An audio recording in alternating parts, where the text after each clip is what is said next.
Hi, I'm Linda Farrell. I think you've seen me before on some of these Trilogy Trail Treasures talks. I have with me Indy, and he has a Mavic Air 2 drone by DJI, which is one of the leading manufacturers of hobbyist and even commercial drones. and he's going to be filming via drone along the Collin Creek Trail. I also want to introduce Lyle, who's our videographer. As always, you've seen a lot of his marvelous pieces already. So we are at the beginning of Collin Creek Trail. It runs through kind of down Sunbreak, and the Redmond Watershed Preserve is at this side, and Collin Creek Trail picks up and goes for, I'm not sure, a mile or two. And we're going to be stopping along the way to tell you more about it. It got its name because Collin Creek's headwaters are along this along this trail, and they feed into Welcome Lake over in Lake of the Woods and on down to Bear Creek. So Collin Creek Trail crosses Sunbreak right here, and we're going to be entering a really long, straight, lovely trail that has very mixed use. Pedestrians, bikers, horseback riders, because it's so long and straight. Right here is where Collin Creek crosses over Trilogy Parkway, and the Collin Creek continues right on the other side. Here we are at one of the beautiful wetland ponds that are all over Trilogy, but this one happens to be just south of Duck Lake, across 232nd Street and right off Collins Creek Drive. You can see the yellow water lilies that are, many of them, across the surface of the pond. They're the same ones that you will see further up in Duck Lake, and they will die off at the end of the season, and it becomes a very nice wetland for migratory birds.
Behind me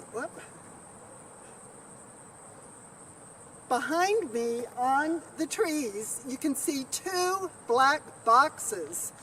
Those are bat houses, bat boxes they're called, and the bats will go up inside them overnight, or they hibernate around here too through the winter.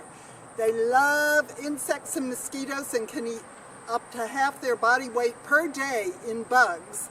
So they're really, really, really handy to have around. That's why we encourage them. The boxes are black because they absorb the sun and keep the bats all toasty, warm through the night. Start. Collin Creek Trail crosses 232nd right here, and then veers off up into the woods where those people are walking. They have bollards preventing big equipment from moving onto the trail, but that's what you'll be heading for.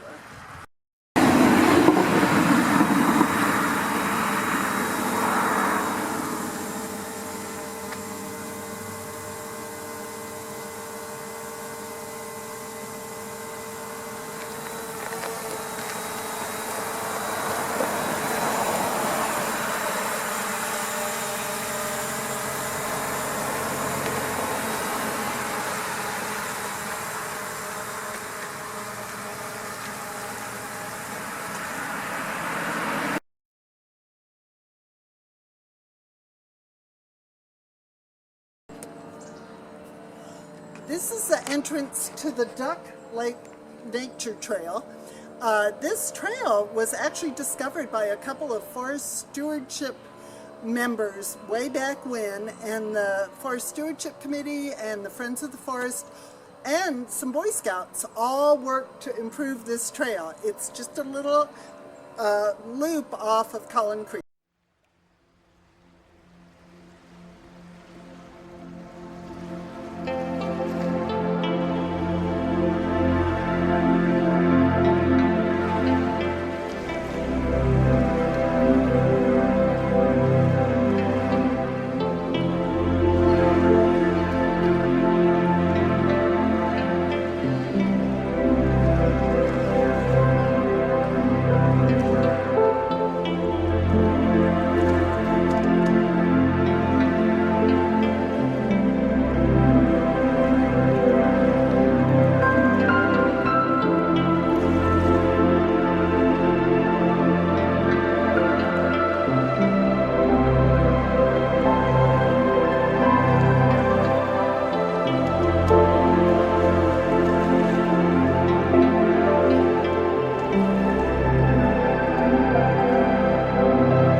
now come to the end of Collin Creek Trail.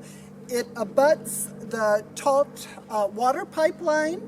The pipeline extends, and the trail that you see behind me extends all the way to Hollywood Hills in Woodinville.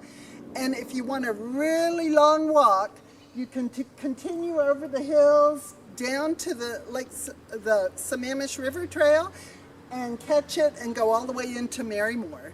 It'd be about 13, 14 miles. It's doable because several of the Trilogy folks have done it.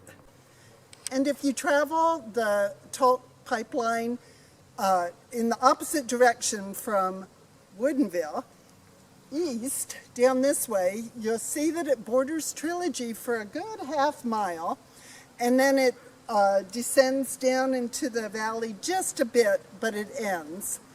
It makes a very pleasant walk as well.